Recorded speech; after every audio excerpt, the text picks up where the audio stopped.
नमस्कार मित्रों, आज मैं एक स्टोरी लेकर आई हूँ।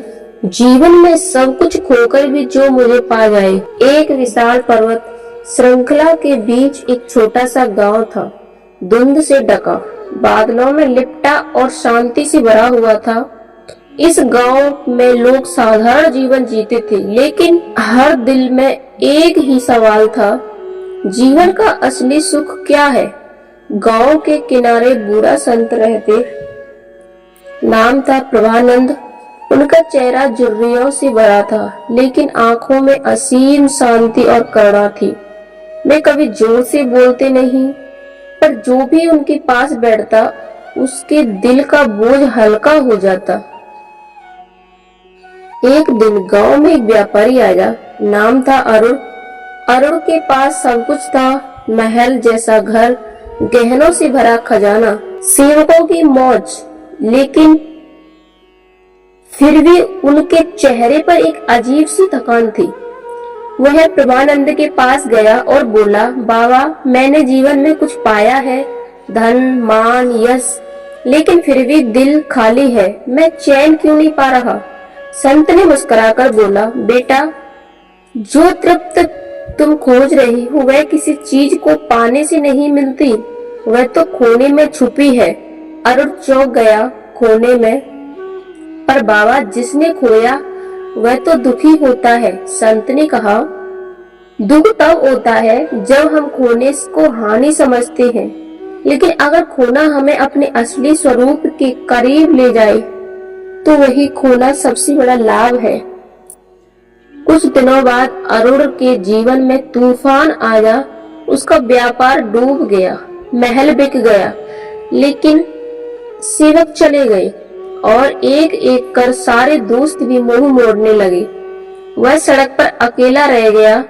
लोग कहते, देखो, जो कल आसमान पर था आज जमीन पर आ गिरा। अरुण को लगता था उसकी दुनिया खत्म हो गई है। एक रात वह थका हारा प्रभानंद के पास आया, आंखों में आंसू थे। बाबा, अब मेरे पास कुछ भी नहीं बचा है, मैं खाली हूँ। संत ने उसकी आंखों में देखा और शांत स्वर में बोले, यही तो समय है जब तुम सच में पा सकते हो, क्योंकि जब तक तुम्हारे हाथ भरे थे तुमने सत्य को पकड़ने की जगह कभी खाली नहीं छोड़ी। अब तुम्हारे पास खोने को कुछ नहीं तो पाने को सब कुछ है। प्रभानंद ने अरुण को अपने साथ जंगल की ओर चलने को कहा। कई घंटे चलने के बाद वे एक नदी के किनारे पहुंचे। सूरज की सुनहरी किरणें पानी पर पड़ रही थी। पक्षियों का चहचहाहट और हल्की हवा, चारों तरफ बस शांति। संत बोले, अरुण, इस नदी को देखो, यह पर्वतों से बहते हुए कितनी बार गिरती है, टूटती है, पत्थरों से टकराती है, लेकिन फिर भी बहना नहीं छोड़ती। इसकी पहचान इसके जल में है, ना कि उन गहरों में जो हर पल बदलती है।